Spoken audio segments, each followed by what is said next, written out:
Hija sfida li rridu naħdmu fuqha flimkien għax hija kruċjali għar-reputazzjoni ta' pajjiżna.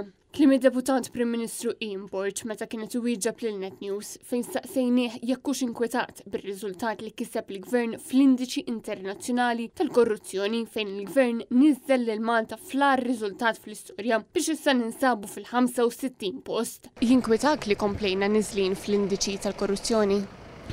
Jiena naf illi dan il-pajjiż wettaq diversi riformi wkoll illi propju jiġġieldu dik l-isfida li qed tagħmel referenza għaliha inti. Kelli anke l-opportunità nitkellem fil-Parlament matul din il-ġimgħa.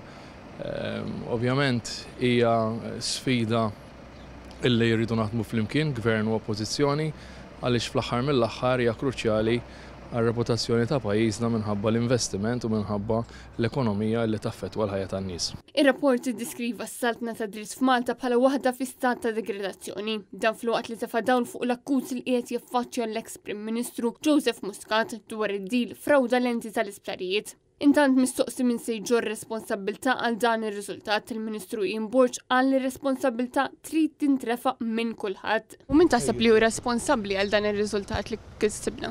Naħseb illi responsabbli l-kol flimkien.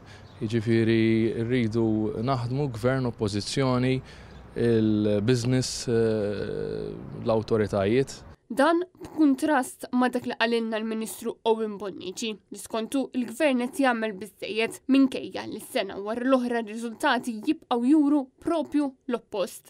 F'dan il-każ il-Gvern ħajfarfar mir-responsabilità. Il-Gvern qed jagħmel riforma wara l-oħra biex li issaħħaħ id-demokrazija. Ir-riżultati mhux qed juru. Ir-riżultati juru li d-demokrazija ta' pajjiżna hija aħjar milli kienet fl-2013. Marija Burge, Net News.